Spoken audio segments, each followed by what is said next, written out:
Having undergone specialist training in Moorfields Eye Hospital in United Kingdom, I had returned to my home in 1974 with the aim of providing affordable, quality eye care services to my patients. LEC Eye Clinic was founded at that time, and from being a solo eye care practitioner in this clinic, LEC Eye Centre was subsequently born in 1999 with the inclusion of 2 other consultant eye surgeons. Since then, we have grown to become a Ministry of Health recognized day surgical centre, and to date, LEC Eye Centre is the largest private group practice in Perak with 4 consultant eye surgeons.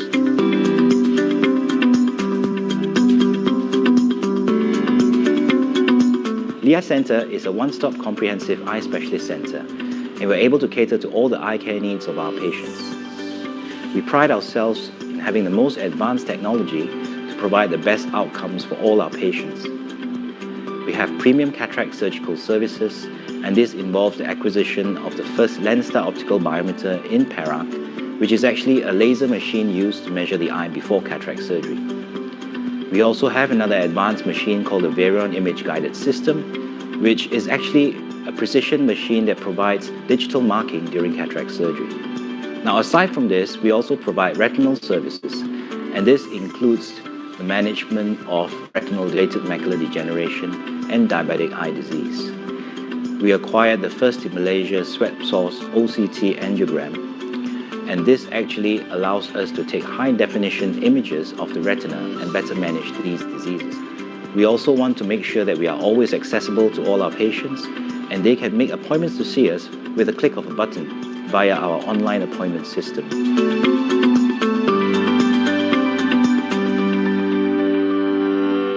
At LEC Eye Centre, we have our in-house optometrists who are vision care experts responsible for accurate testing of spectacle power as well as contact lens fitting. They also provide vital support to our LASIK services.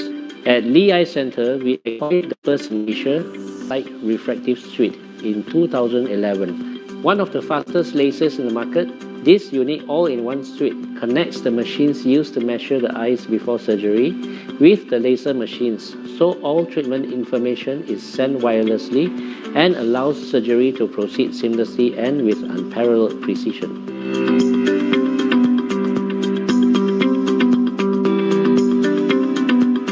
At LEC Eye Centre, we recognize the increasing problems of nearsightedness or myopia amongst children nowadays, and we have in place a myopia control program to combat this.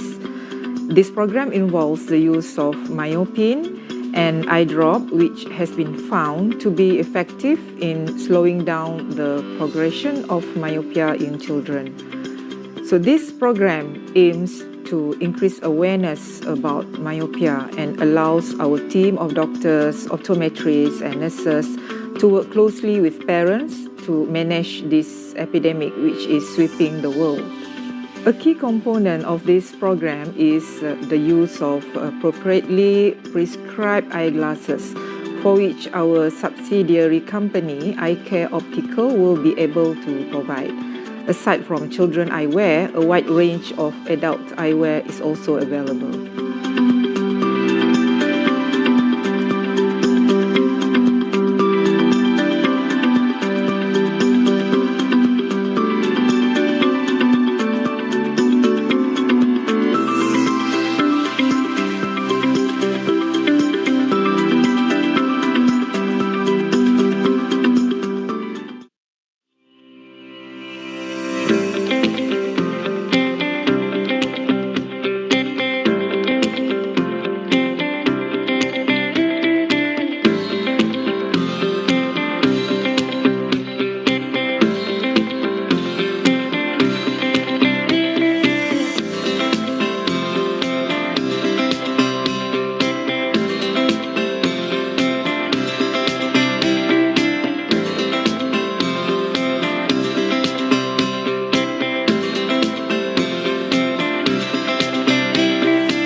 Having undergone specialist training in Moorfields Eye Hospital in United Kingdom, I had returned to my hometown of Ipoh in 1974 with the aim of providing affordable, quality eye care services to my patients. LEC Eye Clinic was founded at that time, and from being a solo eye care practitioner in this clinic, LEC Eye Centre was subsequently born in 1999 with the inclusion of 2 other consultant eye surgeons. Since then, we have grown to become a Ministry of Health recognized day surgical centre, and to date, LEC Eye Centre is the largest private group practice in Perak with 4 consultant eye surgeons.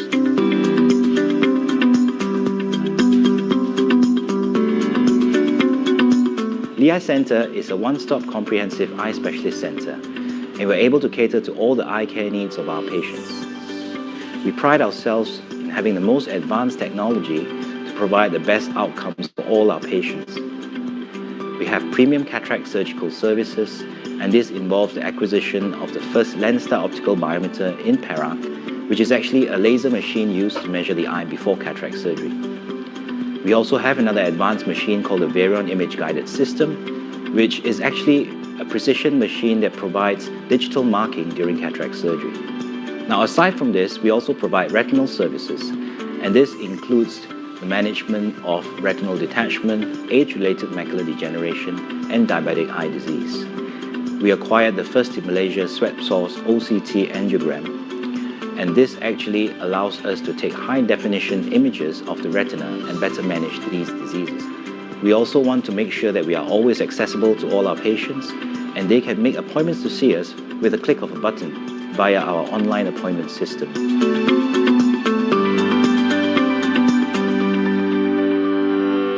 At LEC Eye Centre, we have our in-house optometrists who are vision care experts responsible for accurate testing of spectacle power as well as contact lens fitting. They also provide vital support to our LASIK services.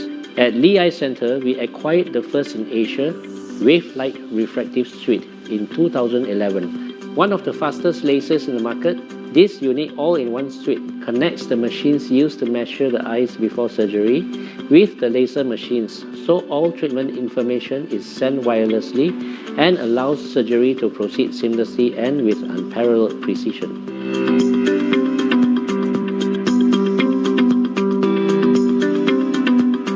At LEC Eye Centre, we recognize the increasing problems of nearsightedness or myopia amongst children nowadays, and we have in place a myopia control program to combat this. This program involves the use of myopin and eye drop, which has been found to be effective in slowing down the progression of myopia in children. So this program aims to increase awareness about myopia and allows our team of doctors, optometrists and nurses to work closely with parents to manage this epidemic which is sweeping the world. A key component of this program is the use of appropriately prescribed eyeglasses, for which our subsidiary company, Eye Care Optical, will be able to provide. Aside from children eyewear, a wide range of adult eyewear is also available.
Hello, everyone. Good evening. We have some visitors here already, I believe. Are they logged in? Anna, you're not mute. You're muted. Yes. Hi, Dr. Lee. Good evening, Hello. everyone. Yes, we have some guests actually have logged in. We have Lucy. Sure. So we have Mak Manyi. We have Dato in the house. Okay. Is it raining for everybody? Questions now, everyone. Yeah, we A few have minutes before we start. Atila Chamai. Say hi. Hi to Atila Chamai from Facebook. And then we have Andrea. They say terima kasih, Doctor. Okay. Kamu adalah Tuhan. I think the bahasa is a bit shortcut. I don't know how to read this.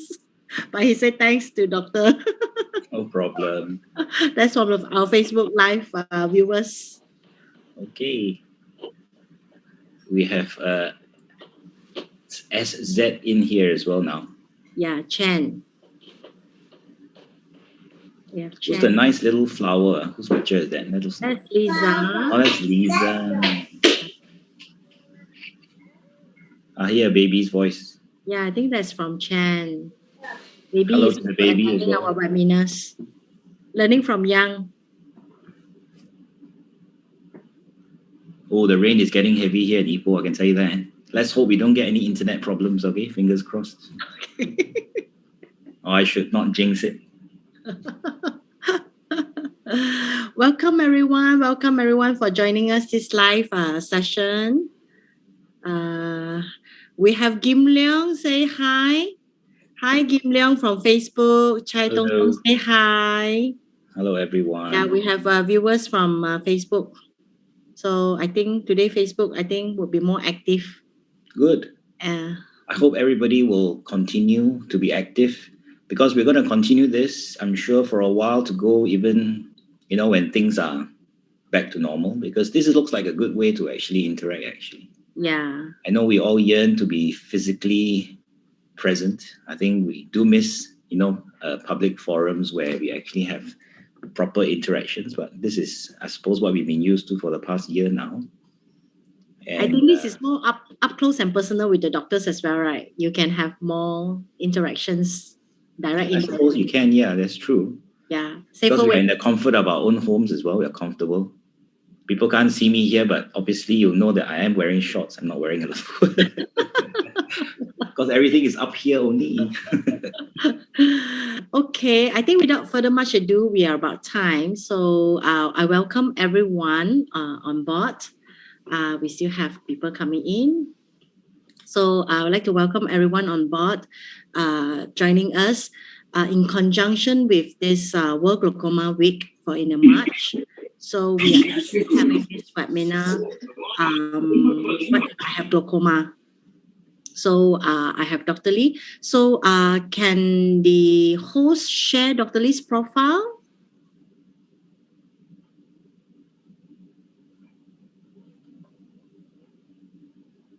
The host is... I hope the host internet is fine. The host is busy admitting people into the room. It's okay, give him some time. I think we have just reached 8:30 now, so... Okay. Thank you. Thank you to the host. So just a brief introduction about Dr. Lee. Dr. Lee is actually our medical director of LEC, and he's also the comprehensive ophthalmologist and also a vitreoretinal surgeon. So Dr. Lee actually graduated from University of Manchester, UK, and he also has his ophthalmic training in Singapore National Eye Centre and his retinal fellowship in the Lions Eye Institute in Western Australia. So currently, Dr. Lee is also a visiting consultant in Perak Community Specialist Hospital as well as KPJ Ipoh Specialist Hospital. So welcome Dr. Lee on board. And we also have, I think, Dr. Umi on board as well. So we have a few doctors on board with us. So Dr. Lee, maybe you would like to take over the presentation of your session tonight. to share about what if I have glaucoma? Sure. Thank you very much. Give me a moment. Yeah. So while waiting for Dr. Lee to set up his presentation, along the way during the presentation, if you all have any questions, be it from the Zoom attendees or our FB or YouTube attendees, you may put in your question in the chats. So we will go through that during the Q&A session. All right. So thank you. Dr. Lee, you can proceed. Okay. So we are starting on time, so that we have more time at the end to answer questions and interact. So good evening, everyone, and welcome again to LEC's webinar series. I think we've done this for, almost the duration of the pandemic. And you find that this has been a good platform that we've been happy to interact with some of our friends and patients, as well as our own colleagues. So this is one way that we get to share information to the public and to create awareness about eye care. So today's topic is about glaucoma, as the term, our Madam Chairperson Anna has said. So it is World Glaucoma Week. I think there are multiple things during the week, or during the year, should I say, where different diseases are highlighted, and for eye care is no different. So the World Glaucoma Association has always got an activity once a week to bring awareness to glaucoma. So I'm sure those friends on Facebook, YouTube, or even in Zoom here will have questions later, but I'm sure everybody's heard about glaucoma. Okay.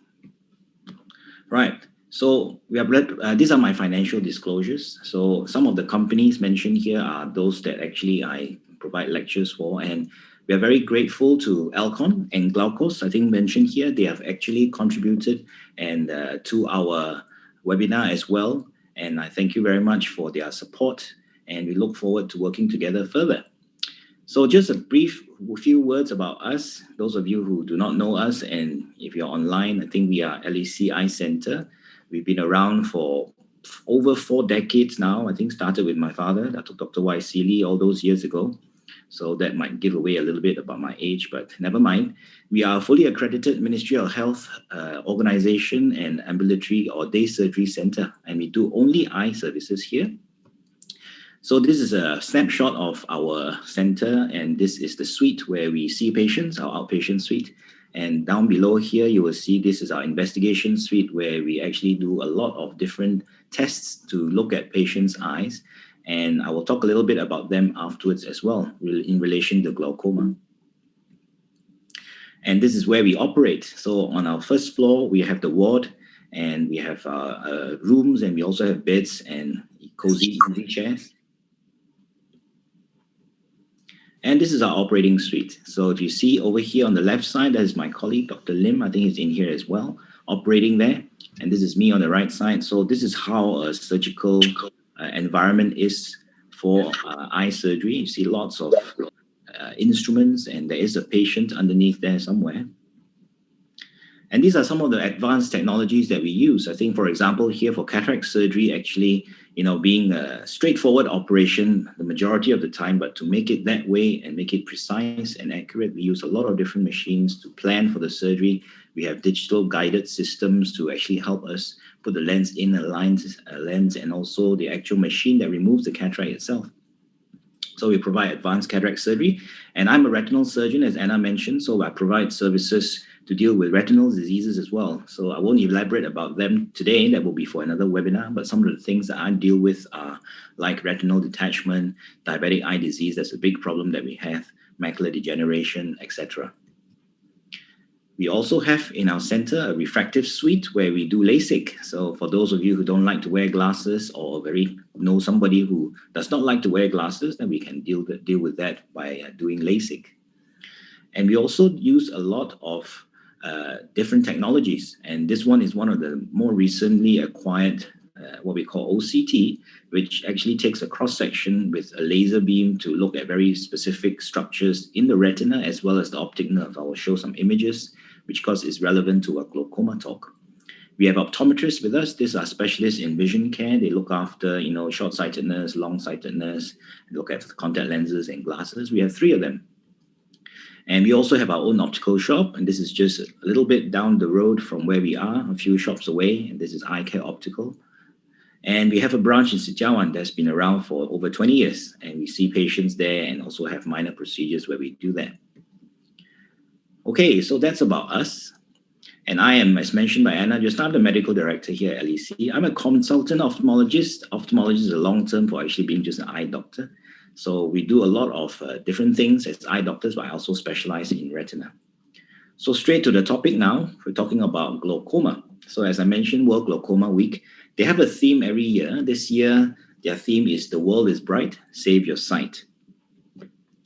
And there are many activities that happen. So over the map here on the right side, you can see that activities, these are little blobs of activities that are going on for this week. And happy to say that we are one of those in Malaysia, in the northern area, that are actually running a webinar or one of the activities to actually promote awareness about glaucoma. And also, I think later on, Anna will share that we are also doing some screening activities as well. So why is glaucoma important? Now, this is a statistic chart, just some big numbers to give you an idea why we focus on glaucoma.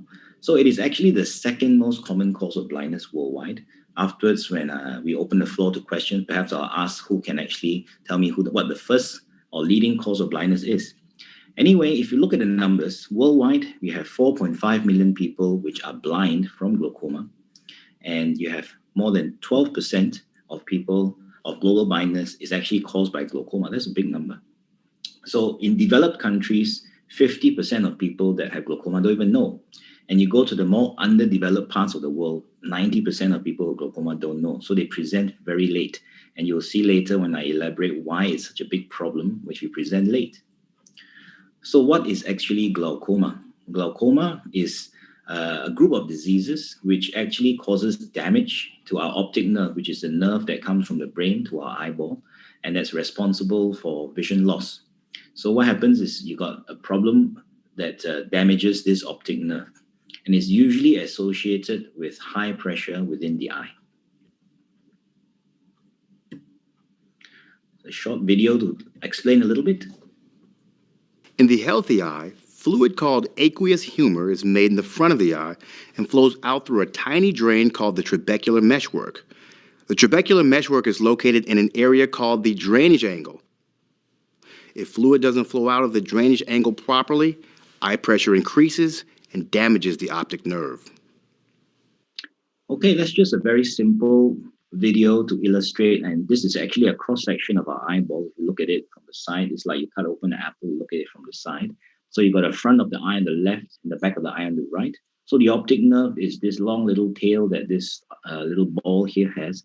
And you see a passage of flow just now. So there's a normal environment within the eye that maintains a pressure area that produces fluid and an area that drains fluid called the drainage angle. So it's a problem there in the drainage angle, which causes raised pressure and subsequently glaucoma. So it is often called the glaucoma. If you Google it, you'll find that a lot of people will associate this term, silent thief of sight. Why is it silent? Because actually it doesn't give you any symptoms at the beginning, and it's a very progressive and slow loss of vision in the majority of cases, not in all cases. So it steals away your vision very, very silently. That's why it's called a silent thief of sight. And you lose usually your peripheral vision first. And really at the end stage, when you actually notice problems, you'll find that it might be too late to do anything. What are the causes of glaucoma? So there are many causes, but the most important risk factor, I wouldn't say exactly is a cause, but this is a risk factor that if you actually, all of us start aging, but usually if you're older, more than 55, don't call that old, but perhaps in the older age group, shall we say, and to get glaucoma. I wouldn't say that you're very likely, but you're more likely than a younger person. So the association that is most common is age. Certain diseases increases your risk, like diabetes. Does make your risk a bit higher. If you're very nearsighted or short-sighted, or you're far-sighted, what we call for distance vision, right? So high degrees in terms of near or far-sightedness, you can also be at risk of different types of glaucoma. If you had an injury to the eye, I've seen a lot of injuries, to the eye. It can be from a badminton shuttlecock, It can be from a tennis ball that I've seen, different sort of injuries. You fall over, hit your eye, anything that has an injury to the eye, you potentially can actually develop glaucoma, not immediately, even many, many years down the line. Chronic inflammation of the eye. Chronic means that you've had inflammation or infection perhaps in the eye for a long time. What I mean is inside. Usually if you talk about conjunctivitis on the outside, it doesn't really cause glaucoma, but in the long term, you have actually got inflammation inside the eye, you can actually get glaucoma as well. Certain medical, most commonly is steroids. And steroids is actually a very good drug for treating inflammation, but if it's used, shall we say, indiscriminately without no see on the side, what's happening? For example, if you're driving, you look into the front, you can see on the side, if there's things coming by, or you can see where your gear stick is and things like that. So you have a side vision that you don't really notice, but it's there. So what happens in glaucoma when you get damage to the nerve is that side vision that slowly starts to go away, and you don't notice it until it's too late. So that's why it's a silent thief of sight. Now, there's a form of glaucoma where you get an acute glaucoma, where the sudden rise in pressure, these ones will give you symptoms. You can get redness in the eye, you get vision loss, and usually you see, look at lights, you get halos. You can get severe pain, headache, and a lot of times these patients are very unwell and very sick and vomiting and things when they come in. And this is the acute type of glaucoma, not as common as the silent one, but it can happen, and this is the more aggressive form. What are the symptoms of glaucoma? I'll just play a little short video to illustrate. In the early stages of glaucoma, the visual field remains normal. As the optic nerve experiences further damage, blind spots begin to appear. These blind spots typically go undetected in your day-to-day activities until the optic nerve is significantly damaged and the blind spots become large. If all the optic nerve fibers die, blindness results. So this ending picture here is total darkness, and in fact it is scary. If you actually allow glaucoma to go untreated, that's what you get. You end up going into total darkness. So that's very rare nowadays, but we still see it. So what happens? You don't even see any light at all. So that's a horrible thing to be, because you're going to be living in darkness if you're totally blind. But that's what glaucoma can do. So we want to avoid that. So which types of glaucoma are there? If you look at it, glaucomas can be classified into many, many different types. I'm going to talk about the most common ways to actually describe glaucoma. And you can talk about the open angle type or the chronic kind of glaucoma, which is the more silent type. And this is where there is a resistance to the flow of fluid out of the eye. If you remember the earlier video that talked about the drainage angle. So as we age, in some people who are who develop this type of glaucoma, there's a resistance there, which means that it could be, if you have a sink, there's some blockage in the sink and it's not flowing so well, and you get a buildup of fluid, and that's what happens. So it's usually painless. So you don't actually feel anything. That's why it steals your sight away, and it progresses slowly. If you have glaucoma, the aqueous humor does not flow through the drainage angle properly. Fluid pressure in the eye increases, and this extra force presses on the optic nerve in the back of the eye, causing damage to the nerve fibers. So those damage to the nerve fibers are what's responsible for the vision loss. And so far we know that pressure if you have glaucoma, that's high can do that. So I mentioned about open angle. So now on the flip side, there's the closed angle type of glaucoma, and that's where you can get the acute form. As I mentioned earlier, when you get the redness, the pain, the nausea, and the vomiting, this is the acute or closed angle form of glaucoma.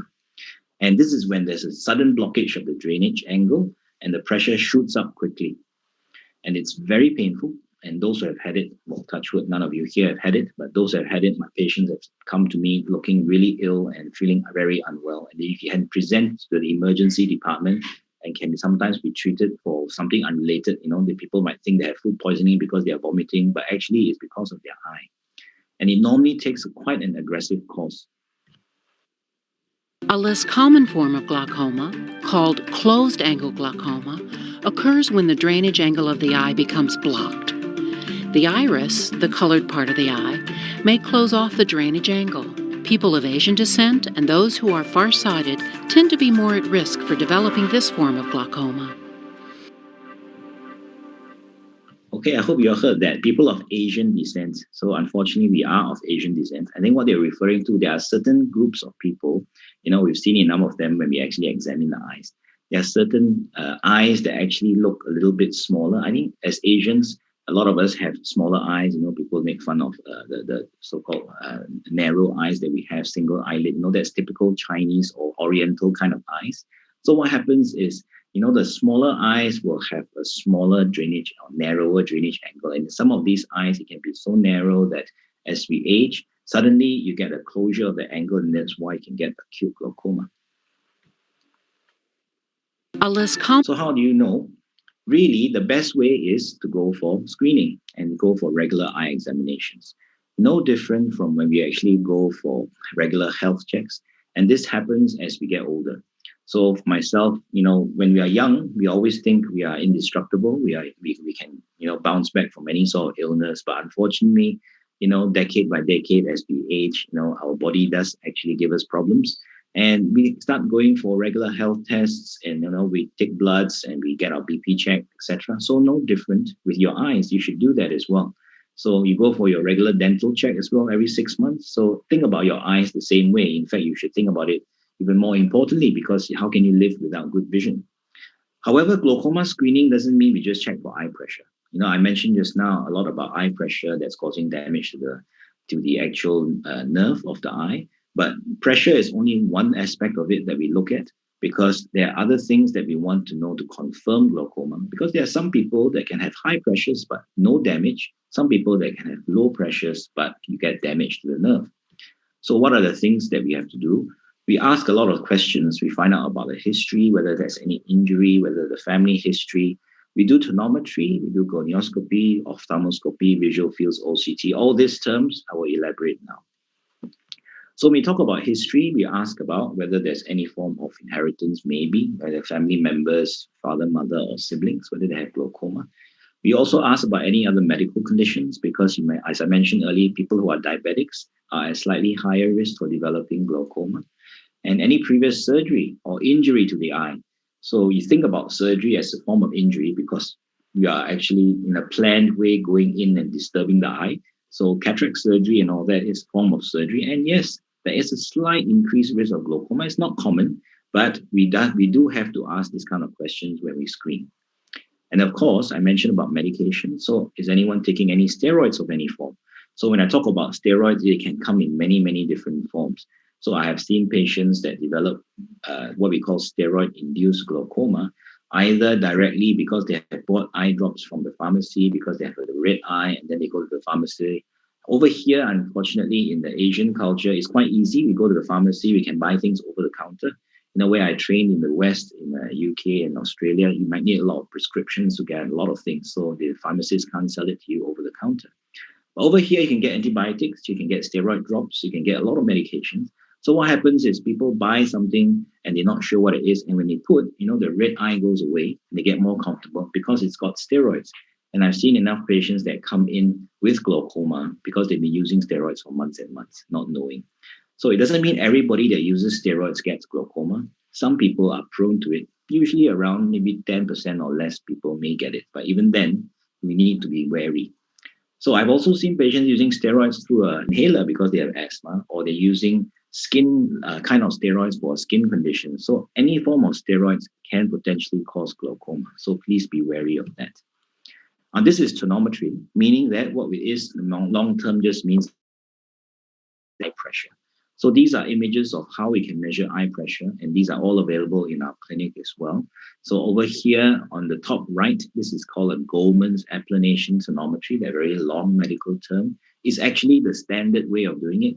So all the other ways will not be as accurate of this way, and this one usually is done only by the doctor. And we have a little instrument that actually touches the eye, but we numb the eye first so there's no pain. Then over here with a little handheld instrument that looks like a little pen cover on it is a tonometer, which we use to measure, that touches the eye as well.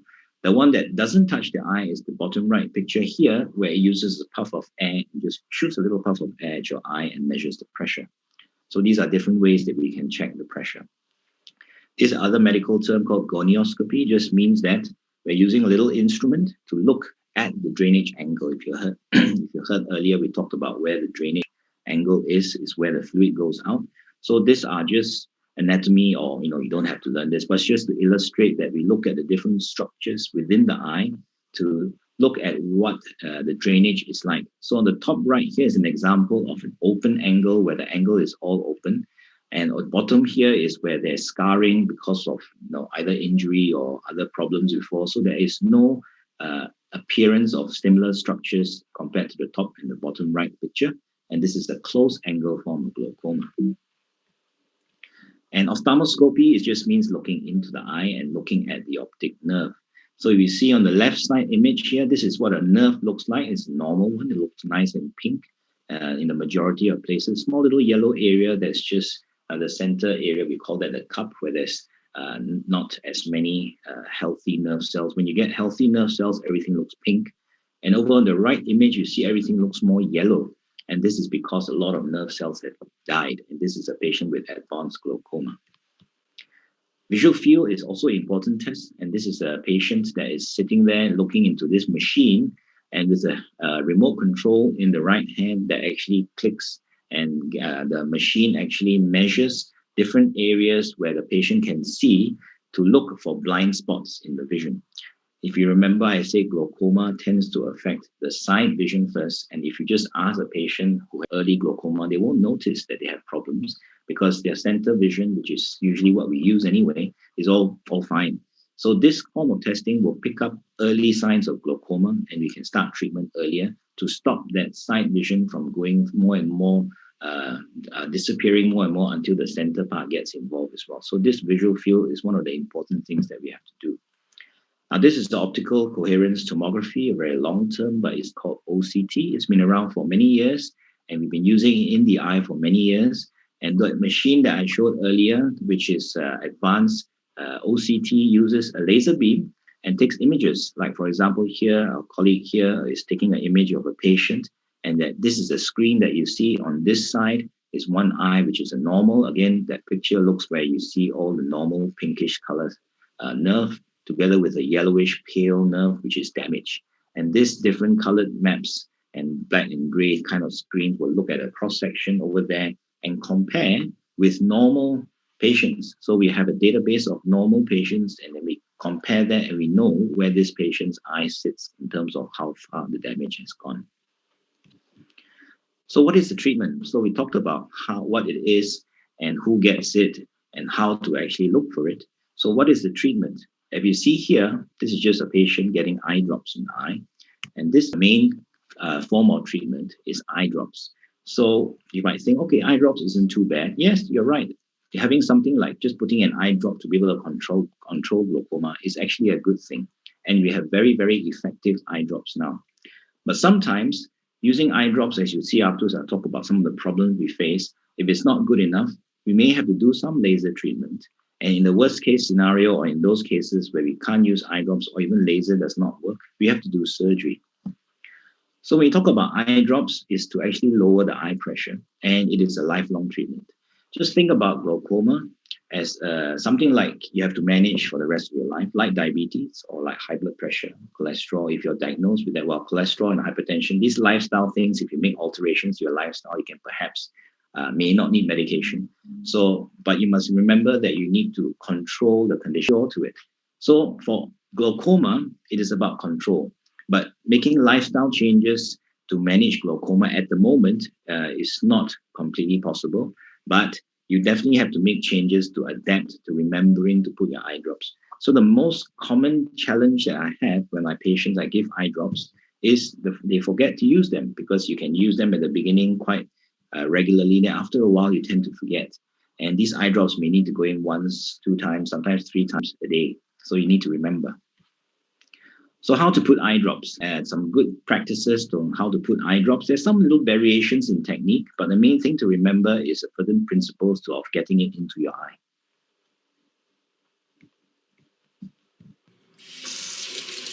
Always wash your hands before putting in your eye drops. Remove the cap to the eye drop medication and do not touch the dropper tip. Tilt your head back slightly. With one hand, pull your lower eyelid away from the eye to form a pocket. You can do this by pulling the lower lid down with your index finger. With your other hand, hold the dropper tip directly over this eyelid pocket. Look up and let the eye drop fall into the pocket without touching the bottle to your eye or eyelid to prevent contamination of the bottle. Close your eyes and do not blink, and apply pressure to the point where the lids meet the nose. Hold for 2 to 3 minutes, or as long as your ophthalmologist prescribes. Before opening your eyes, and this is very important, wipe unabsorbed drops and tears from the closed lids with a tissue. Then open your eyes. If you need to take more than one kind of eye medication at the same time, wait 3 to 5 minutes before using the second drop. Remember, if your ophthalmologist prescribes eye drops or ointment for you, it's important to continue taking them exactly as your doctor tells you to. Okay, we'll talk about further question. I'm sure people have questions about how to put your eye drops. That's the ideal way, but not everybody can do it by themselves so elegantly. But of course, if you can't, then you might need help doing that. So usually I have patients where either the spouse or somebody else in the family will help put the drops for them, which makes it a bit easier. So what are the problems with eye drops? Now, really, what can be a problem is remembering. As I said, most people forget to put their eye drops because it becomes something that it becomes so normal. After a while, you tend to forget because you're busy and things like that. But there are side effects. So remember, these eye drops have got an active ingredient in them. They've also got preservatives, and you have to use them long term. So the most common thing it causes is dry eyes. People have come back with redness in their eyes, what I call panda eyes, because there are some of the drops that can cause pigmentation that go around your eye and you look as if you've got dark circles or not enough sleep. And whether the ladies think this is good or the men think this is not so good, actually some of the eyelashes in some of the drops will go longer for some of my patients. And when it grows longer, it actually doesn't grow long in a nice sort of sexy way, that the ladies call it. It becomes a bit haphazard. And I have patients where I say that if they do wear glasses, the eyelashes are hitting the eyelash, their lenses, because it actually is so long. So those can be problems. So these are some examples over here. You see this is a severe allergy in the bottom right, where this gentleman has got a swollen and very red, raw kind of skin related to the eye drops. And these are the kind of eyelash lengthening you can see in the top left there. So dry eyes, I'm just going to shoot a little bit off to talk about dry eyes, because dry eyes is the most common thing that can happen in people with glaucoma. But unfortunately, dry eyes is also very common as we age. So everybody gets dry eyes. And what happens is nowadays, when we are stuck indoors, we are also getting more dry eyes because we are looking at the screen more, looking at the computer more, looking at our phones more. Unfortunately, it also affects women more than men, because their women will undergo hormonal changes usually when they go to the perimenopausal age. And that can also be made worse when you have glaucoma drops. Now, dry eyes might seem like, okay, what's the big deal? It's dry, just put a bit of eye drop to make it moist, right? But if it's not well controlled, I've seen people with dry eyes that is so significant that it really interferes with their lifestyle. And in case you get an increased risk of infection. And sometimes you can get parts of your cornea, the front of your eye, actually breaking down, and you can get infections and lose vision as well. So dry eyes is not to be taken too lightly. In fact, we need to look at it actively. So essentially what happens is when we actually blink, we get a layer of tears, and these tears actually protect the front part of our eye. And because two main layers, where you call the aqueous, there's a layer of oil, and it's of what we call aqueous and mucin, which is like mucus. So you got these three components in the tears. So why are they necessary? Like I said, they actually form a lubricant as well as form a protective layer, because there are certain things within our tears which helps to lower the risk of eye infection. And if you do get any dust into the eye, if you imagine when we go from day to day, actually there's lots of dust particles around us. And if every time any dust gets in, you get an infection, you'll be in trouble. So the tears actually play a role there. So some of the symptoms typically that people complain of, not only just people with glaucoma, but glaucoma patients with eye drops will make dry eye symptoms worse, such as itching, burning, feeling dry. And sometimes you can get watery eyes, and some people think, how come you get dry eyes but it's watering so much? It's because you get reflex tearing. What happens, your eyes are so dry that you get stimulation of the tear glands to produce more tears, and it becomes too much, and it becomes a watery eye instead. So problem with the vision and feeling glare and sensitivity to light is another thing. And those that wear contact lenses will also suffer. So it can affect anyone, like I said, but usually as we get older, we're more likely to get this. And for the ladies, unfortunately, they get it more as they get hormonal changes. And unfortunately, the Asians tend to get it more than the Caucasians. This has been a study that was reported before. Why do the Asians get it more? They find that we probably have a lower blink rate because of the shape of our eyes. We don't actually blink properly. We don't get a complete blink. And sometimes we don't get a layer of tears being covering the eye properly. So actually, Asians are more prone to getting dry eyes. So that's us. Certain types of medication can cause dry eyes as well. Like I said, glaucoma eye drops do that. And some of these will end up with triggers. So I have patients where they find that their eyes are so dry, they're sitting in the office, and so happen where they sit, the aircon is blowing directly into their face. So it's like when you get wind or the fan blowing, it really dries the eyes out and they get uncomfortable, they get pain. And sometimes you also go into, for those Chinese, we actually do joss stick spraying and all that. That smoke also irritates the eyes. And really the main issue now in the past 1 year, what I see a lot of is because of time spent in front of the computer. We're all working from home, spending more time locked inside. So we look at our phone, and then we, like those of you now who are spending time on Facebook looking at your screens. And basically that causes a lot of dry eyes as well. So these actually start to irritate and affect the daily activities. Those of you who suffer from dry eyes, I'm sure you know that if it's bad enough, it stops you from driving safely because your vision is no good. I have a patient that actually completely stopped driving because this dry eye is so bad. When she's driving, she becomes almost get into an accident because her eyes automatically close because it's so dry, and then it cannot keep open anymore. And reading and watching the TV and all that becomes a big problem. So how do you treat dry eyes? Again, more eye drops. But which eye drops? So if you go to a pharmacy, this is one example where you go to the dry eye counter, you might have all this selection here. Maybe not so much in the Malaysian pharmacies, but it could be as much as this. So which one do you use? Now, they all actually have their function from different companies. Obviously, they provide different things. But really, what you need to understand is there are different drops for different types of dry eye. So I have patients that tell me, why is it that my friend is using this eye drop, but you gave me a different eye drop? Because they have different dry eyes and different types of dry eye. So really, there is the dry eye where there's the oil layer. There are three components, just like I mentioned. So you have the water layer, the oil layer, and then you have the mucus layer as well. So there's a combination of all these different aspects where the dryness can be affecting the patient in different ways. So when we examine the eye, dry eyes, we have to look for different things and know which one to give patients so that they can relieve their symptoms. And a lot of the time, if this doesn't work, we have to try something else. So fortunately, there are a lot of things that we have. And we also carry this Systane family. I think this is very popular. I think a lot of my patients use this. There are other ones, of course, available. But I find that the Systane family of drops is quite complete in the sense that it covers the different types of dry eyes quite well. I'm not saying that this is the only option available to you, but this is one of the options. And I find that the coverage is quite complete. So if you have any doubt, you think about Systane, they will cover the type where you can have what you call extra hydration, for those that can use with contact lenses, and those with an oily layer problem, then you can use this, for example, Systane Balance, which actually gives something different. And there's a newer product now, I think it's called the Systane Complete, where you can treat any type of dry eyes. Now, you can try this. I'm not saying that it's magic that it will work for everybody. Some people like one and not the other, but it's actually something that's available. So that's the eye drops. So from dry eyes, I just sort of went off to talk a little bit about dry eyes because that's a little bit of a pet peeve for me, because all my patients now I see dry eyes is such a big problem.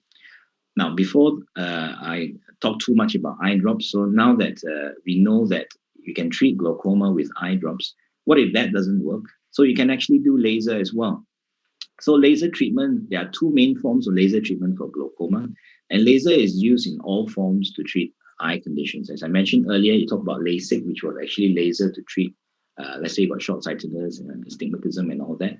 You can use laser to treat people with diabetes, but you can also use laser in a different way to treat people with glaucoma. With laser trabeculoplasty, your surgeon will put a special contact lens on your eye. This helps focus and deliver the light from the laser to the precise location. The surgeon applies the low-energy laser to the area called the trabecular meshwork. This is where fluid naturally drains from the eye. The laser causes microscopic changes in this tissue, allowing fluid to drain better and reducing eye pressure.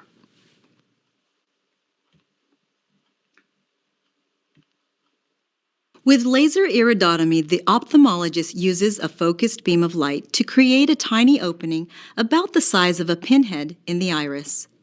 This opening allows trapped fluid behind the iris to flow into the front of the eye, usually reducing pressure.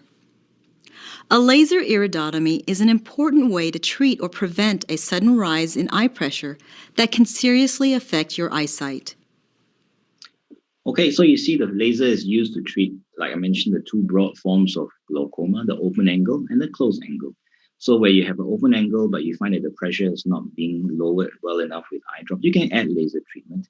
However, this laser treatment is not permanent. So you find that you can only treat so much inside the eye because you're going to laser the actual drainage angle. But after a while, you find that the effects of the laser are also lost. And what happens is it can actually, in my experience, complement the eye drops, but it doesn't replace it. And oftentimes, after a while, you find that it's still okay, the pressure will creep back up again. So it doesn't work that well. So we don't do it that much. But the laser iridotomy just now is still a standard way. When you have the closed angle, you see the angle is completely blocked or the drainage is blocked. So we create a new pathway for the fluid to flow. So you make a little hole in the iris there. So that is quite a common thing that we do for the angle closure or the closed angle type of glaucoma. Now, where all else fails, surgery comes into play, and surgery should always be the last resort. And one thing to note about surgery for glaucoma, it is not to improve your vision. Not like cataract surgery. Cataract surgery we talk about in different webinars. Where you take out your cataract, you see better. It improves your vision. Now, surgery for glaucoma does not improve your vision. It can only prevent further loss of vision because what it does is essentially lower the eye pressure. So it creates a new drainage channel so that whatever blockage there is there, we bypass it by either, afterwards I'll show you a video of creating a new hole or channel, or you're creating a new pathway by putting in a tube or stent.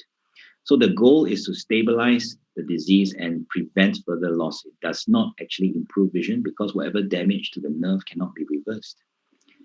So this long trabeculectomy term is actually the most traditional form of glaucoma surgery. The most common drainage operation is called a trabeculectomy. The surgery is performed in an operating room on an outpatient basis. This procedure allows your ophthalmologist to create a new drainage channel for the eye. The trabeculectomy allows fluid from the eye to flow into a filtering area called a bleb. The bleb is mostly hidden under the eyelid. When successful, this procedure will lower the pressure in your eye, minimizing the risk of vision loss from glaucoma. Okay, so this is the most standard or common form that we used to do, and it's been done for more than 50 years or more, and it works. But there is a shelf life to how long it works, because the studies have shown that usually within 5 years, the actually opening we create tends to scar up. So there are alternative ways that we look for. The drainage implant is usually placed in the area under either the upper or lower eyelid.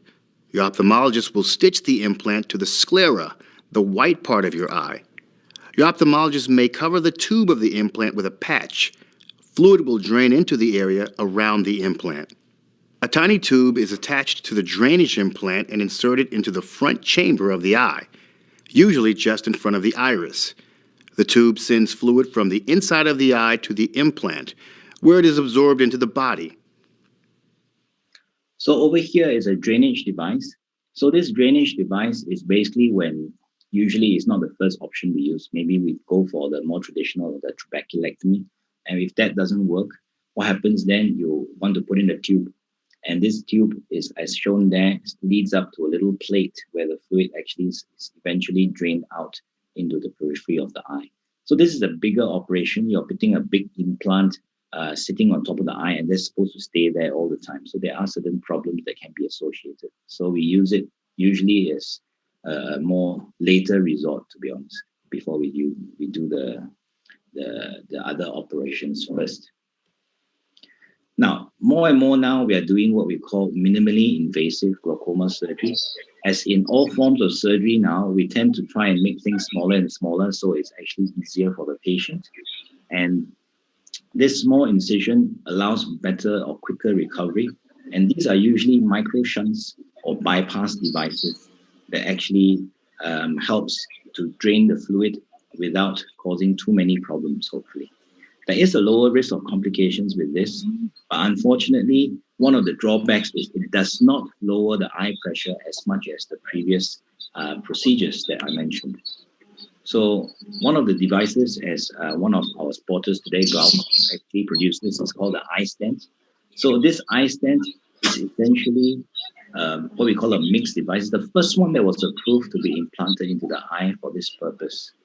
And it is only 1 millimeter in diameter, and it's very, very small. Can you imagine how small 1 millimeter is? And it's made of titanium. It's actually the smallest approved device to be put into the human body. Usually, it's combined with cataract surgery, and it's what is approved to. And I will show you a little short clip of what it looks like.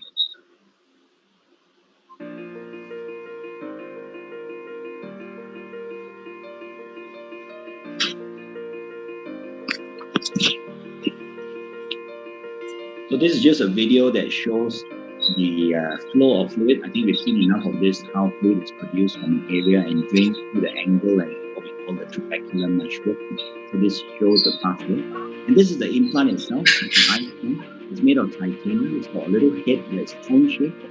And it's designed such that there's a flow through the center and through the sides as well. It looks very big here, but essentially, this is actually sitting on top of the penny of a US coin. So it's actually about 1 millimeter. It sits inside the eye. You won't feel it, and it's very, very inert. It doesn't cause any inflammation.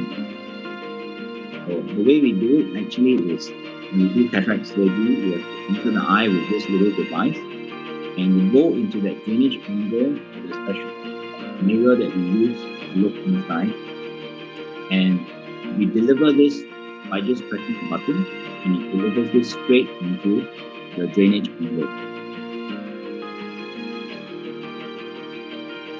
Just like that. And usually, because it's so small, we put 2 in as far apart as possible to improve the chances of draining well.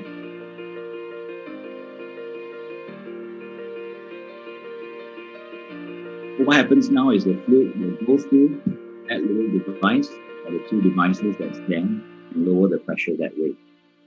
So these really small devices called the eye stent. And just a short clip of showing a video of a case that I just did recently. Of course, this is a real life case. You will see there's a little red spot that comes out. Why? Because actually when you get it into the right place, you will actually get a little reflux of blood. Not to worry, that doesn't continue to bleed because that just indicates you're in the right place. So you see, similarly, you put 1 and put 2, and that blood gets washed away, and then it starts draining the fluid well. So that's just how this eye stent or this thing, this device works. So coming towards the end now, and just to mention now that after all I've talked about, remember that glaucoma is not a death sentence to the eye. It is still very controllable. So the only way you can prevent complete or vision loss from glaucoma is to detect it early and treat early. So once you're diagnosed with glaucoma, you can live with it well if you remember to use your eye drops, and you must visit your doctor regularly, even if you're using eye drops, to know if the pressure is well controlled. Because as you know, after a period of treatment, sometimes you can get resistant to the eye drops and you might need changing treatment and need different kind of eye drops. So to summarize the risk factors, remember age is the most common. Certain members in the family that have it would mean that you should go for regular eye checkups in case there's a gene that's passed to you that makes you more likely to get glaucoma. If you're very short-sighted or far-sighted, you should think about getting screened for glaucoma. If you have diabetes, previous eye injury or surgery, you should also get screened. And if you're taking steroids or in any form, remember that. Thin corneas, of course, you won't know. It's put there as a risk factor because we also measure the thickness of the cornea. Those that are thinner tend to have a slightly higher risk as well. But of course, you won't know whether you have thin corneas until you get measurement see your doctor. So how often you need to go? These are just guidelines. These are not hard and fast rules. But really, what's good practice, not just to screen for glaucoma. When you're young, yes, we tend to forget that we still can fall ill or we can get illnesses when we're young. So 20 to 29, at least during this 10-year period, get your eyes checked once. Of course, if you have any family history or any high powers of short-sightedness or anything, you should get checked more regularly. But those with risk factors, of course, every 2 years rather than just one during that 10-year period. Now, in your 30s, maybe perhaps twice during this period. And those with risk factors, then you should go maybe every year.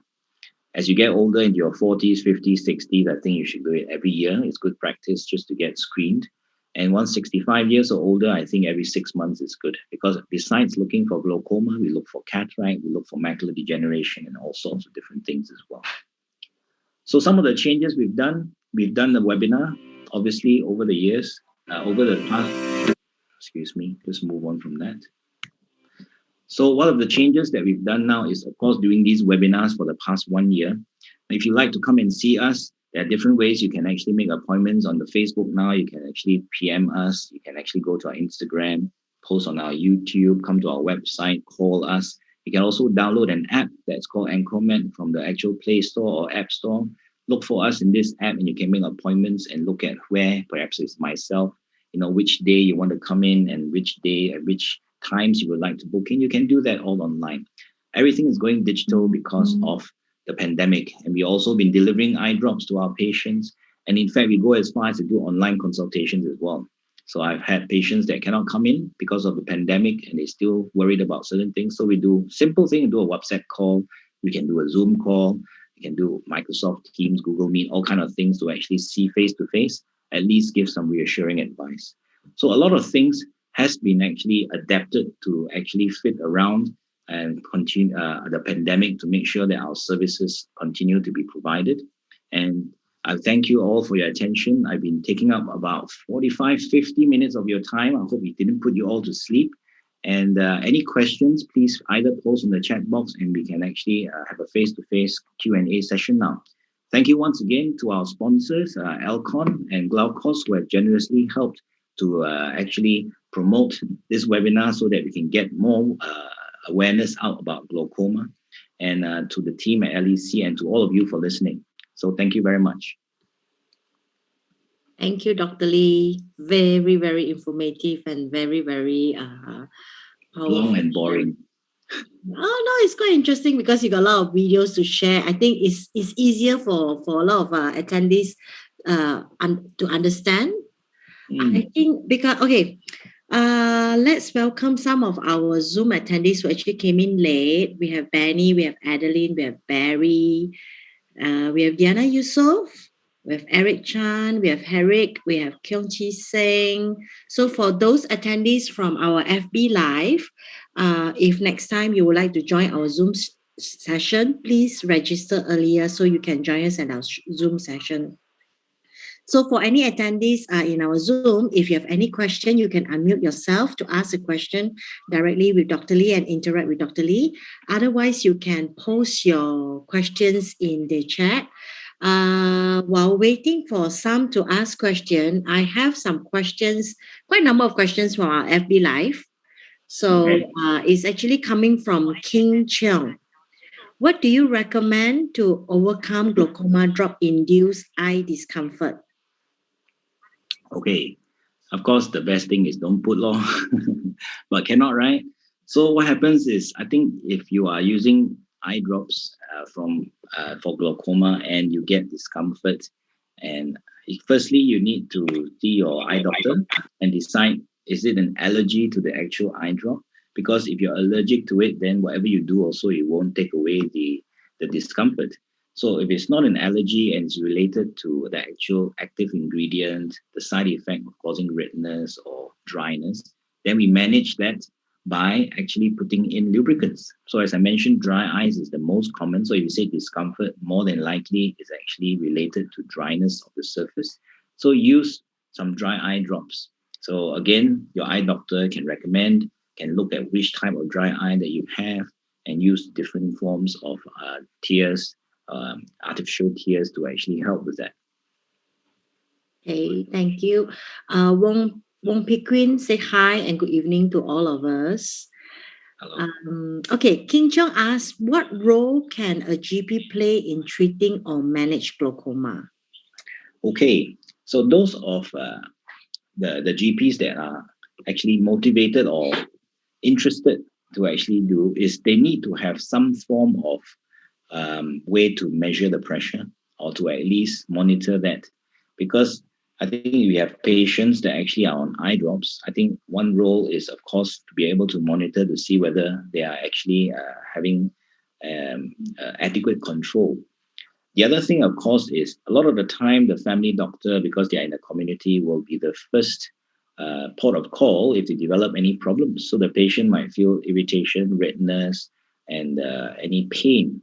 So the important thing for the GP to know is, of course, to be aware that redness, pain, and loss of vision can be actually signs of acute glaucoma. And these are emergencies because if we don't see them quickly, not only will the patient be in a lot of pain, you can actually potentially lose vision very quickly. So I think the GP, as a primary care provider, has a role in the sense to be aware that acute glaucoma can present in many ways. And because of their close interactions with patients in the community, they can actually monitor if they have ways of checking on the pressure, or if they know certain individuals that have family history or they have diabetes, then refer them along to actually get checked for glaucoma. So I think we don't have a sophisticated system in place that actually is established to actually link GPs with all the different specialties, but something that we can work on, definitely. King Chong also asked, is there any home monitoring device so that patient can self-monitor? Good question. I think at the moment there isn't one that I'm aware of commercially available that you can actually measure your own eye pressure, for example, not like a PP cuff where you can do that because the devices that are available now are so expensive. If you look at those three things that I show you to measure the pressure, so each one, you won't believe it's actually easily 5 figures to actually buy one of those things. So not feasible to, at the moment, do any home monitoring in the sense of putting checking your eye pressure. But they are actually not saying research, but inroads made to use digital technology to do home monitoring, not just for glaucoma, but for other eye diseases as well. So there are some ways that patients with glaucoma are using an app to report any problems or to at least be able to interact with their ophthalmologists if they have certain issues, and definitely to actually do some form of visual field testing. There are apps to check visual fields, and then you can put that into an app which will alert the clinics that your doctor is at to look at it if there are any problems. So all these are relatively advanced things that to be done, and in our current environment in Malaysia, I should say, is not readily available. These are things that I've read about and have been tested and tried in the more sophisticated, advanced society that they're using all this tech.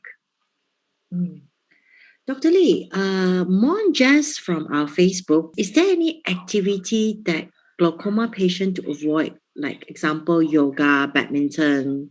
Is there any sports or activity they should avoid? I think that's a good question as well. There are certain links. I know I've read so many.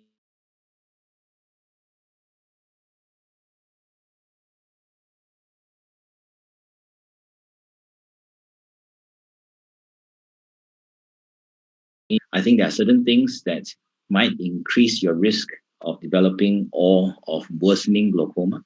Of course, if you get any injury, badminton itself doesn't, but I've seen enough injuries from that little small shuttlecock when you hit your eye that can actually cause problems. So just be careful. Whether you like to play badminton wearing a pair of goggles or not protective, I think it's not common. Yoga is a good question because I have had patients that ask me that. And if you think about those really challenging and advanced yoga positions where you're going on a headstand, handstand, and in all these kind of positions where you can potentially increase flow of blood towards the head and neck, then there is a risk that the pressure can be raised because you get a lot of fluid flowing because of gravity towards the head and neck. then you can increase the pressure in the area and potentially eye pressure as well. So yoga, if I have patients with moderate to advanced yoga, I'd say, beware, you can do yoga because it gives you so much good exercise, but maybe try to avoid those real head up or headstand kind of positions. King Chong asking, how about diving? Diving. Safe. I don't have any evidence that I know of, but you are having quite a lot of a high pressure environment, isn't it, underwater? Now, I think if you are talking about a normal, healthy individual with no specific risk factor, of course, you don't know. But if you are already diagnosed with glaucoma, which is, again, a keyword moderate to advanced, I think common sense would say you will try to minimize risk. So perhaps maybe not in that scenario. Really, I think there's no hard and fast rule. So this is my personal opinion. As an Asian, is there like food pantang? I think a lot of people will have this question. Yeah. Let's say you have glaucoma, because if let's say somebody is diabetic, they have like a lot of food they cannot should restrict. So if let's say if you have glaucoma, is there any food pantang that we should avoid and watch out, things like that? Yeah. Alcohol, I think what's a general guideline I tend to tell my patients is everything in moderation, nothing in extreme. So whether you be actually doing a good thing, you don't want to go to the extreme. You're doing a bad thing, definitely not. So a bit of a vague answer, but I would say definitely for Western medicine, we look at science. When we talk about science, we look at evidence-based from research done and things like that. So there is nothing to, you think about it, there's no, for ladies that give birth, where got confinement, Western doesn't believe in that, right? So for pandang, for food, no. I think there's nothing that I can advise, definitely not to take. But there have been reports, people have said coffee can be associated, caffeine can be associated with glaucoma, not proven yet. Alcohol, maybe, there are certain things that, is always a link. So when they say there's a link, it doesn't mean there's a causality, doesn't mean that this link means that this caused this. So there may be a link, but they're not sure. So nothing's been proven yet. So I can't really answer that question. But if you ask me, because there is no scientific evidence reported, I would say no. There is no food that you should avoid in glaucoma. But again, just balance healthy lifestyle, everything in moderation, I think should be fine. I'm just wondering, any questions from the Zoom attendees? They have been very quiet today. So I'm not sure whether they're too shy or too confused to ask any or not. Okay, Dr. Lee, I have one question. If let's say, can I develop glaucoma if I'm diabetic? Okay, diabetic people have an increased risk. Now, what the increased risk means in the sense that, does it mean that you have diabetes, you have higher risk of glaucoma? Yes. But why? Nobody's really established. Is it because, we're actually checking diabetic patients more? When we have diabetes, we actually check them more because we know you have diabetes, we get the eye checks. And then when you check more, you probably pick up more glaucoma because they are also in a slightly older age group. But there are also different theories where if you have diabetes, basically there are certain problems with blood flow, and the blood flow itself may be a link to actually causing raised pressure in the eye. So I think just be aware that if you have diabetes, go for regular eye tests. So when you go for an eye test at an eye doctor, they will actually check to look for your pressure. They will look for cataract. They will look for diabetic problems in the eye. So you get all those important checkups when you see your eye doctor once every 3-4 months, that kind of thing. So I think it's not a bad practice because it is an increased risk of glaucoma, cataract, and of course all the problems with bleeding. So go for eye test and they will check everything. King Cheong asked, is there any food or supplement that actually is good for glaucoma, as well as the compound of resveratrol in wine, does it help? I read a funny quote from a colleague in the forum, right? It's talking about, there are certain I think that was that compound that you mentioned in red wine, right? Yeah. So they said, is it good? Yes, it is. But if you think about it, you say, oh, this is a good thing and it helps to prevent glaucoma. So I'll drink 10 glasses a day. It's not going to help you that way. So too much of a good thing is a bad thing. So again, in moderation, I think the link with that compound in red wine not proven yet. But for answer to your first question, there is no supplement that we know of.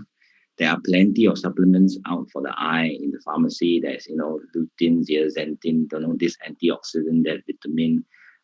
Nothing that has been proven to be good for glaucoma. So when I say proven, I actually mean robust scientific evidence. And when I say that, it's something that we can use as doctors to recommend to our patients. Doesn't mean that it doesn't work. So I have a lot of supplements that patients bring to me and say they may work, but I can't recommend it because there is no study that's shown that it works.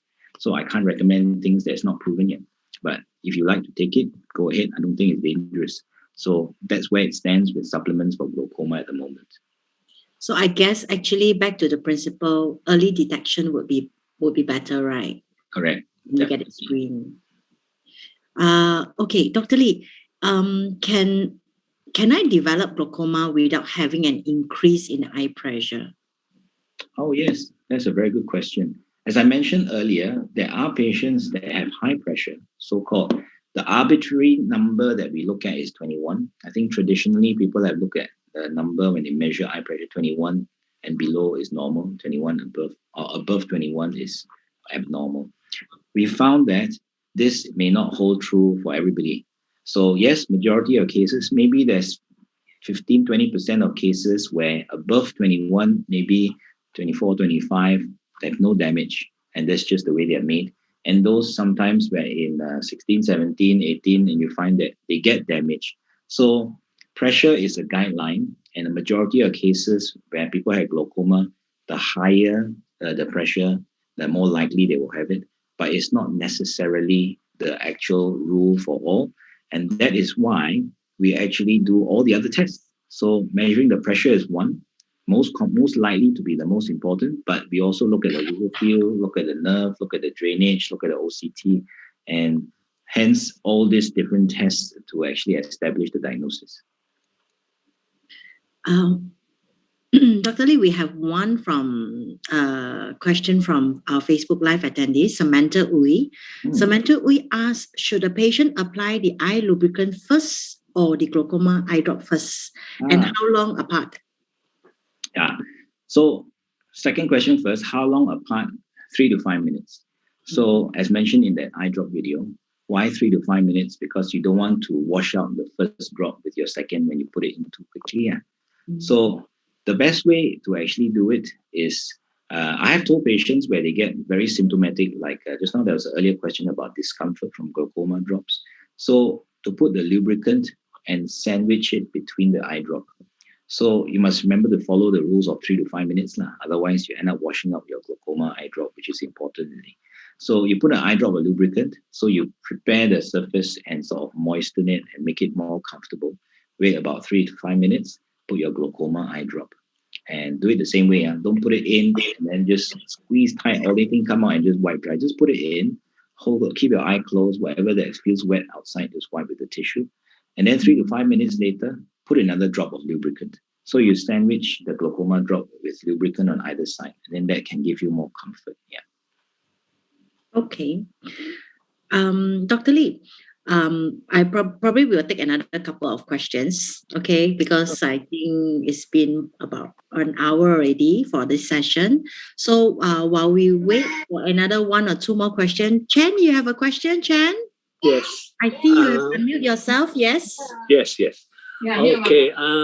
In fact, I'm having cataract as well as glaucoma. So, should I treat both together? Okay, very good question. So traditionally, what we tend to do, of course, you identify the problem. So if you have cataract and glaucoma, then we look at which one is what we can do for you. So when you take your cataract out, you're going to improve your vision and correct your vision. The glaucoma, the next question is it well controlled now? If it's well controlled with eye drops, then what happens is you may not need to actually manage the glaucoma, so that after your cataract operation, you just continue with your glaucoma eye drops. But what happens is if there are individuals where the pressure is not well controlled, where you're putting many eye drops and you still have pressure that's too high, then you will have to do something so that you can lower the pressure at the same time as removing your cataract. So that's something, again, is another discussion of whether you do a trabeculectomy, you put a tube, or you put a stent. So the third thing is whether you have any allergy to the eye drops that you're using. So I have had to do surgery for patients where we try different eye drops and they cannot use them because the eye gets red and painful, or they get itchy and very uncomfortable. So even if it works well to lower the pressure, it's causing an allergic problem where you can't cope with it, then we have to also deal with the glaucoma problem. So your eye doctor will have to look at which aspects of the treatment that they want to address and discuss how it's impacting you and really which way to move forward. So the answer is really to look at how your management of your glaucoma with your current drops are. Okay. In fact, I am 70 years old now. I had came to know about I have this glaucoma about 3 years plus. Okay. And cataract, I think it's because due to age catching up, I think it's also it's getting worse lah. Not say worse, getting a bit blurred. Yeah. Not that blur. I mean, in fact, the last appointment I have with my doctor, she said it's good for me to go do both. So when you do both, what procedure was she talking about? What, trabeculectomy or putting in a stent? Because depends on how your pressure is. Is it well controlled? How many glaucoma eye drops are you using at the moment? Okay. In fact, I'm using three. One is Travatan. One is Azaga. Okay. And I have this for dry eyes, natural tears. Okay. So essentially, you're using 2 glaucoma eye drops. Yes. And if the pressure is well controlled, then in this case, oftentimes, yes, I would also offer a glaucoma option if the pressure is well controlled. But I would usually use, if you saw my last video there, a mixed device or an eye stent in this case, because if your pressure is already well controlled, and I can assume that your glaucoma is not advanced. If it's a very serious glaucoma where your vision is already very compromised, then what happens is we don't use the stent because we can't lower the pressure that much. But if you're well controlled and you're doing cataract surgery anyway, a lot of my patients, I will put in a stent because that will give you a better long-term control of the pressure and hopefully also reduce the number of eye drops that you need. So in this case, maybe you can do away with 1 eye drop, or at least you can have a better, slightly lower pressure. So after operation, still I have to use eye drops. Depending on what the glaucoma operation is. I don't normally promise that after a glaucoma operation, you're actually free of eye drops. Why? Because the objective is not to eliminate the use of the eye drop.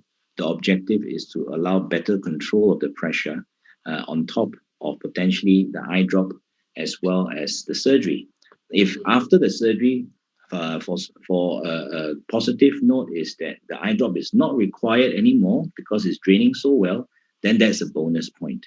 So the objective is not really to eliminate the use of your eye drops.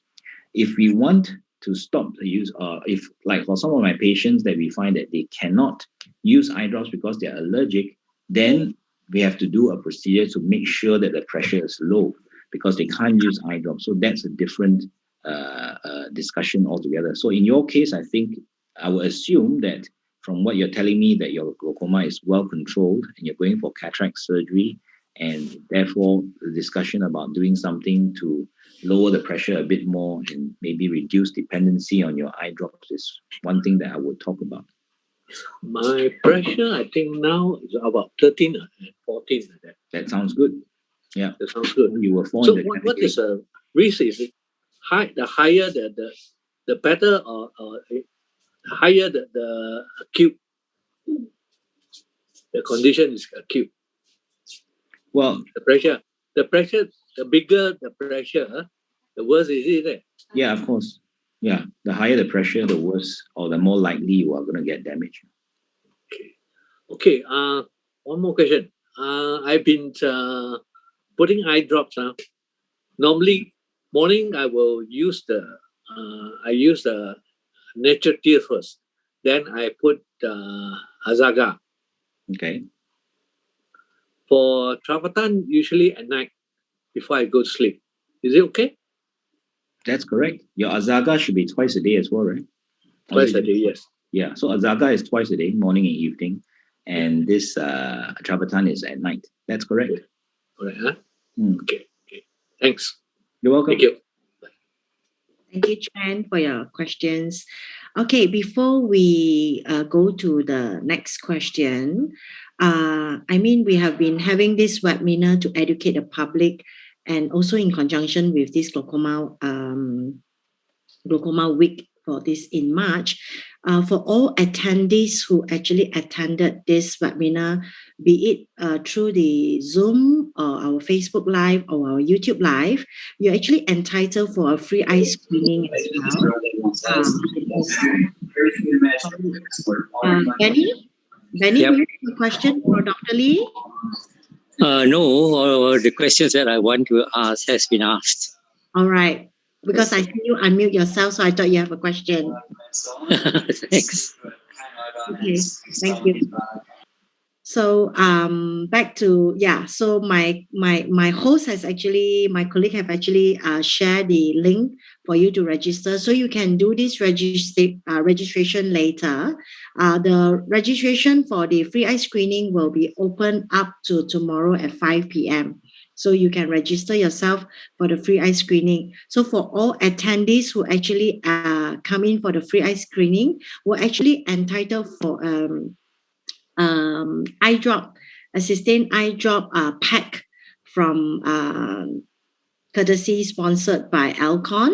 So you will actually receive this artificial tears pack, this kit to lubricate your eyes. Okay, so this is actually sponsored by Alcon. Thank you to Alcon. And then just do your registration later. So I'm going to take the next question. It's actually from Samantha Uy. Is there any advice to make patients remember to apply their glaucoma eye drops, Dr. Lee? Good question. So there are different techniques that can be used. One of them is, of course, if you're a guy, just tell your wife to do it. So she will be very keen to actually keep putting drops for you, I'm sure. Now, I think it depends on your lifestyle. Some people, they are very particular. They set timers, they set alarms. So to remind yourself. I tend to try to get my patients to link it with one of their regular activities. So I find out if, they wake up early, they go for a morning walk at 6, for example. A lot of my older patients are very healthy. So they go for early morning walk. I say, okay, after your morning walk, what time you get home, before you actually have a shower, have your eye drop near to where you're going to shower or something. Then you remember to put it so you can see it. So you link it with an activity. Travatan, or those that you use at night, for example, as Chen mentioned, there are certain drops that you put only at night. I always tend to say, put it just before you sleep. So you try to put it near to your bedside or something to remind yourself. So there is no one fixed way of reminding yourself. I think there are better ways now where people, like I mentioned, there are certain apps that actually have been developed so that they actually send reminder alerts to your handphone. So you download an app and you say, I got to use this drop at this time. Then at that time, they will send a reminder to tell you, hey, put in your eye drops. So those are actually different ways as well. So it's just like setting an alarm, basically. Okay, thank you, Dr. Lee. I guess that is all our question for today, and wonderful session. Thank you, Dr. Lee, for sharing. So for all the attendees, please remember to sign up for your free eye screening through the link that is posted. So if you miss out the link here, you can go to our Facebook and the link will be still there. So remember to like our Facebook, to join us for our future. And we're going to do this webinar on a monthly basis. So our next session will be in April, 15 April. The time is the same at 8:30. So follow our Facebook for more updates. And next month, we actually will talk more about children eye care. As we know that now there's a lot of children now, they have spending most of their time on their gadgets, right, Dr. Lee? Yeah, definitely, especially with the pandemic. Yeah. Everybody's been online school, right? Yeah. So we're going to share a bit more about children eye care, which I think most of the parents is actually pretty concerned about this. So keep yourself posted on our Facebook, and then follow us in our Facebook. So thank you, everyone. Thank you for joining us. Thank you for sharing your precious evening with us. Wai Ting say thanks, Dr. Lee, Anna, and LEC Eye Centre. Thank you very much, Wai Ting, for joining us. Joey say thanks and having a great session, as well as Samantha say thank you, Dr. Lee, from our Facebook attendees. All these are from our Facebook attendees. So Mak Manyi also say thank you. Thank you, Mak Manyi, from our Zoom attendees. So good night, everyone. Good night. Thank you. Okay, good night. Stay safe.